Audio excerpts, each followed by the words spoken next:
So I wanted to see how far a music producer could go in 90 days if they stopped overthinking and just followed a system that works. So I started mentoring Alistair. And instead of giving him random tips like, watch more tutorials or use this plugin, I built him a 5-phase roadmap. And in this video, I'm breaking down exactly how he did it and how you can use the same approach to level up your production too.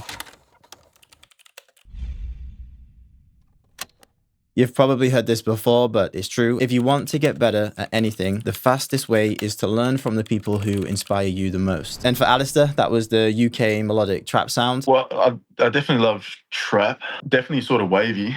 I think M Huncho would be a good example. Like UK music's very popular here, so a lot of them soundbite off that. So Right. Mostly artists like M Huncho, moody, melodic, but clean and professional. So the first thing I had him do was grab an M Huncho a cappella and rebuild the entire instrumental from scratch, literally bar for bar. It's 10:54, let's do it right now. Shit, off the juice right now. You did on a wave right now. If I get it racks out, I won't ever lose count. No remixing, no adding his own style to it, just pure reverse engineering. Almost think of it like tracing a painting from a really good artist. You're not just copying, you're studying every single meticulous brushstroke. And for us producers, as beat makers, this means understanding melody structure, chord choices, sound selection, drum bounce, how it was mixed. All these little details add up to make the record work. It's 10:54, let's do it right now. Shit, off the juice right now. You did on a wave right now. If I get it racks out, I won't ever lose count. Then yeah, Alistair did a solid job with this one on his first go round. Honestly, everything's good in this. Yeah, I think we're done with remakes.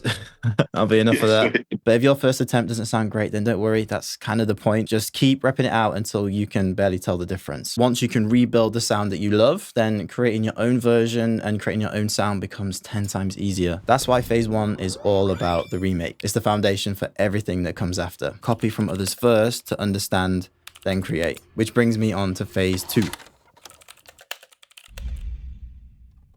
Once Alistair understood the ingredients that makes a melodic trap beat work, it was time to take the training wheels off. So on our next call, I said to him, literally no references this time, man. I want you to go make at least 5 beats completely from scratch. And the goal here was simple. Put everything he'd learned in phase 1 to the test. It's kind of like learning to cook. Once you've made the same recipe a few times, it should then become easy to kind of improvise a meal that still tastes pretty good. You get the same flavor, but now it's just with your own unique twist. And that's exactly what this phase was about. Creating freely, but now with a solid foundation guiding every move.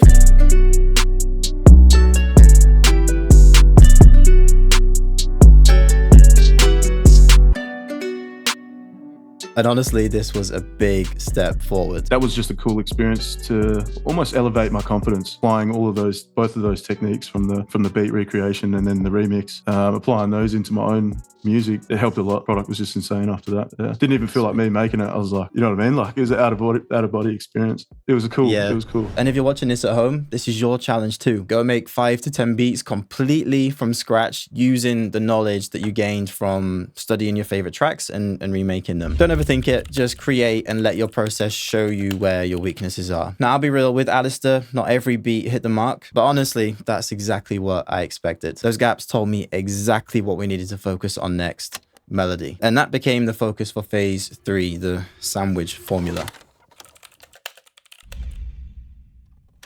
If I asked you to make me a sandwich right now, would you just give me a single piece of bread on its own? Would you give me a handful of chicken with no bread? Or would you give me 2 slices with the fillet in between, like a normal sandwich? Hopefully you like me enough to go with option 3. But this is exactly how you should think about your melodies. The bottom slice, that's your low end. Anything around 250 hertz and below, that's your sub bass, guitar bass, synth bass, 808s. That's the weight of your track. Then you've got the fill-in, that's your mids. So anything between 250 hertz to 5k hertz. Things like keys, guitars, synth keys, plucks, that's like the body of your sound. And then you got the top slice, that's your highs, so anything from 5k and above. Things like your flutes, strings, vocal chops, bright synth leads, that's what adds that shine and life to your melodies. Take one of those layers away and it just doesn't feel complete, just like a sandwich with no bread. Now, Alistair's issue wasn't that his melodies were too empty. In fact, it was the opposite. He was overfilling the sandwich, too many layers going on. So the listener couldn't really appreciate what each part was doing. So I set him a challenge: make at least 5 melodic loops using only 3 instruments, and not just random ones each time, the same 3 instruments across every idea. So one for his bass, his mids, his highs, each layer of the sandwich, and you could instantly hear the difference.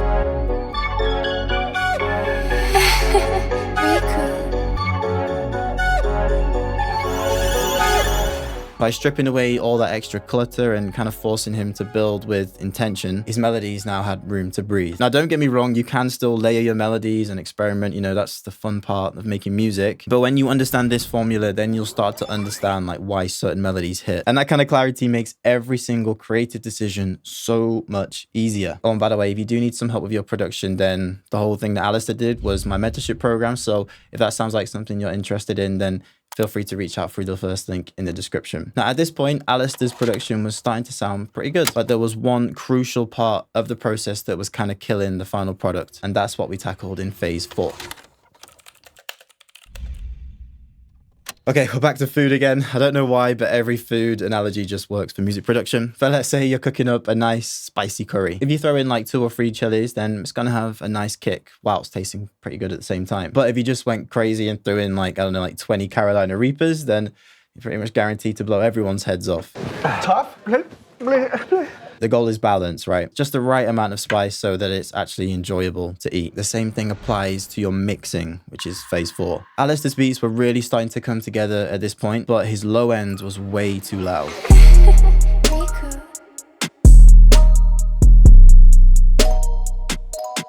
The 808s and the bass lines were really just drowning everything out. Yeah, I feel like I was adding way too many 808s and it sort of overshadowed the whole beat and it almost muddied every single frequency on the spectrum. And this is honestly one of the most common problems I see with producers that are on my mentorship program. They really want that heavy low end, so they crank it up and just kind of overdo it. So with Alistair, we focused on controlling that bass energy, making sure it still hit hard, but without overpowering the rest of the mix.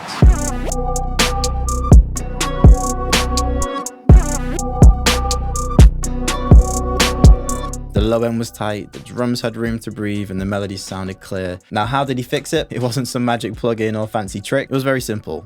Leveling. Now, every beat should really follow a kind of basic mix hierarchy. In hip hop and trap, your bass and 808, they should typically sit at the top. Your drums just below that, you know, like your snares, claps, hats. And then finally, your melodic elements should sit around 30 to 50% of the volume of the drums, somewhere around there. That balance will typically give your track a lot more power, a lot more dynamics, and everything will just feel more clear in the mix. Now, of course, there is room for taste and style. You know, mixing isn't like maths or anything like that. But if you're playing your beats right now at home and they sound great, but then you take them to your car or somewhere else and they just don't sound as good, then this little hierarchy will really help you kind of lock things in and create way more consistency. And that's exactly what Alistair did, and the results spoke for themselves. But there was still one last piece missing, something that was stopping his beats from standing out to artists. Now, let's be real.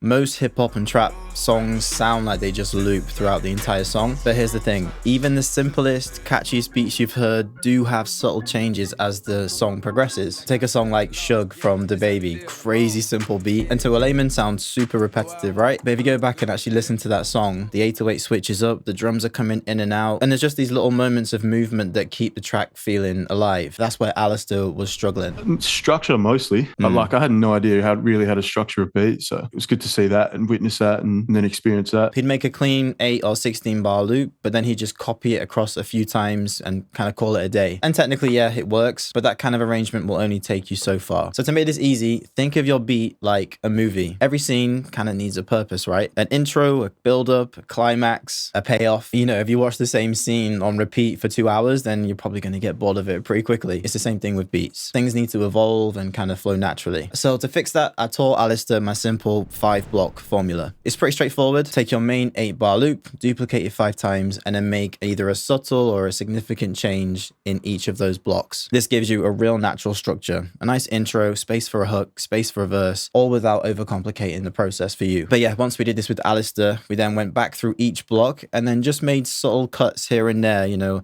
a small like snare fill here, a little drum roll here, cutting the melody just before the hook hits, for example. These subtle cuts aren't just like random, they're there to guide the listener and just keep the energy moving and flowing nice. And if you're sending beats to artists, this part is crucial. A well-arranged beat gives the artist space to write, keeps them inspired, and stops all those back and forths between you and the artist, you know, asking for arrangement tweaks. That's actually why I created this 5-block formula. And yeah, just from looking at this, you can see the difference straight away. His older projects looked kind of flat and repetitive, and his new ones way more intricate, detailed, and full of movement. Good structure turns your beats into records.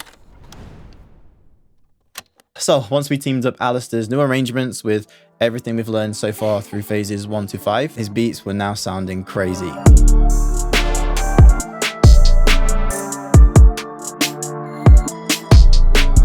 And the best part is none of this happened by accident. Alistair didn't just get better, he improved through focused repetition. One skill at a time, stacked week by week. And that's basically the big secret. Yeah, what section of the program do you feel like made the biggest difference? Or was it kind of just like the accumulation of everything kind of all put together? Yeah, it definitely was the accumulation of everything, because everything just piling up onto more and more knowledge and skills. Everything was just amazing. If I had to pick one, I'd honestly say probably the remix. Oh, but then it's the whole beat recreation, you know what I mean? That set me up for that. So yeah, it's hard to say, man. Like everything is exactly what I needed. Yeah, the whole structure of the program was perfect, bro. Most producers think they need a new plugin, a new sound pack, or just some secret sauce to level up. But the truth is, before all of that, you need a strong foundation. That's what actually gets you from decent to dangerous in quite a short space of time, realistically. And that's exactly what Alistair built. Not just better beats, but better habits. So if you're watching this right now and you still feel kind of stuck, like your beats are solid, but they're not great, then I've helped a ton of producers just like Alistair level up their production through my mentorship program. So if you're serious about improving your production over the next few months, then feel free to reach out through the link in the description. Or if you want to watch another crazy transformation, then check this video out next. I'll show you exactly how another producer went from average to elite.